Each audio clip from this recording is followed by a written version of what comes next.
Hey, so this is my second installment.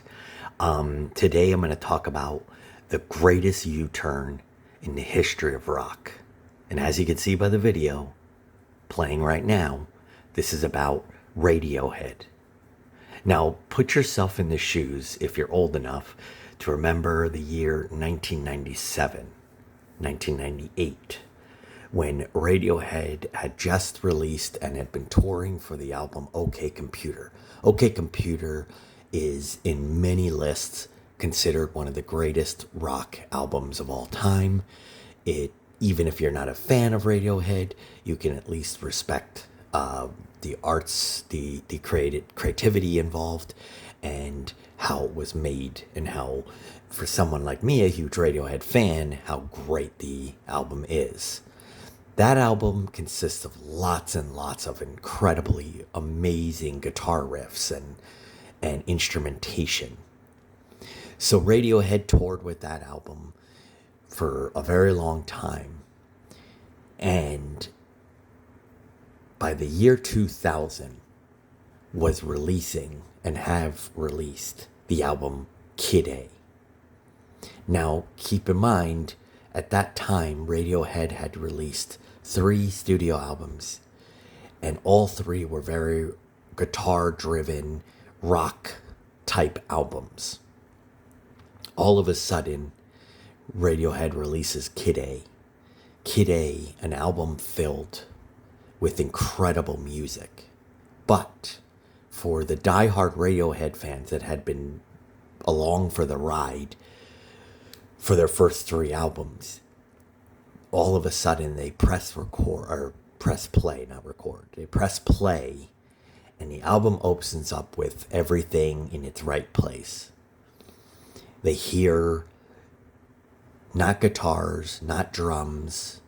They hear an electronica sound, a very haunting, magical electronica sound that must have, at the time, floored the diehard Radiohead fans. And like I said, this video is about the greatest U-turn. Because in my knowledge, and I'm definitely not a music historian, but in my knowledge, I can't think of a famous band at the top of their game, a la the Beatles, Rolling Stones, the Aerosmith, you pick, Kiss, whatever, right?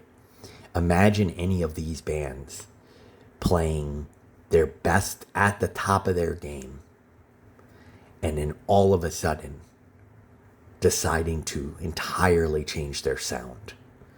And what I really love about it is that they didn't change their sound as a middle finger to their fans or a middle finger to the establishment.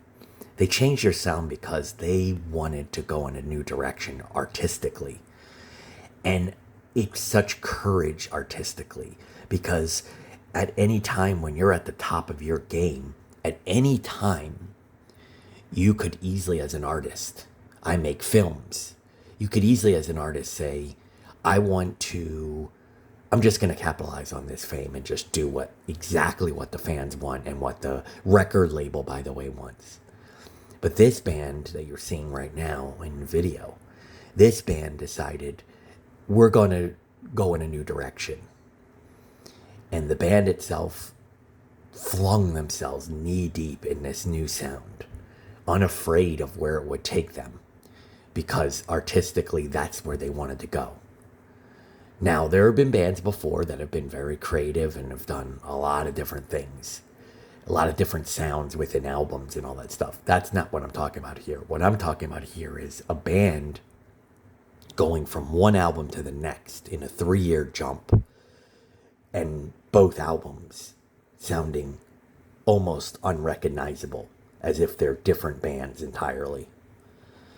And for them to do that, I'm really, really impressed. This video came out of recently. My son, who's 13, decided to play Kid A for me. Hadn't heard it in a few months.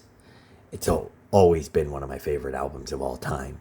And it was playing, and I just said out loud to my son, I said, the greatest U-turn in rock history.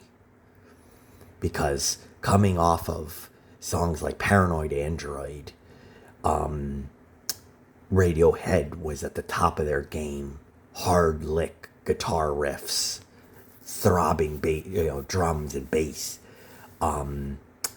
making a seminal rock album, and then deciding, you know what, I'm not interested in that anymore. And it's not that they totally gave up on rock music, the rock sound, or they still make rock, as you can see in this video. They're playing, instruments.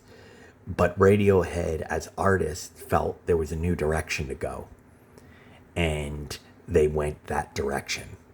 And personally, I remember first hearing Kid A, really loving OK Computer, and hearing Kid A and being open to it. But I also remember friends of mine who loved Radiohead that kind of hated Kid A.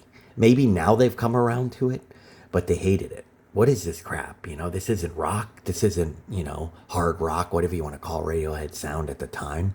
What is this? And I just, as an artist myself, I just love the idea of artists at the highest level kind of saying it's time for a change, and, let's do something totally different, and let's change our sound. And not even change for change's sake. I think Radiohead, it wasn't that they, like I said, it wasn't that they just simply said, we want to go in a different direction. It was that they said, this is a sound we want to investigate creatively. And I love that. So I'd love to hear other Radiohead fans is, one, please comment, tell me your stories about this transition from 97 to 2000, and how you felt about the transition, how you feel about it to this day, and what you think of the albums that I'm talking about. But this has been the story of the greatest transition, or greatest U-turn in rock history. Thanks for watching.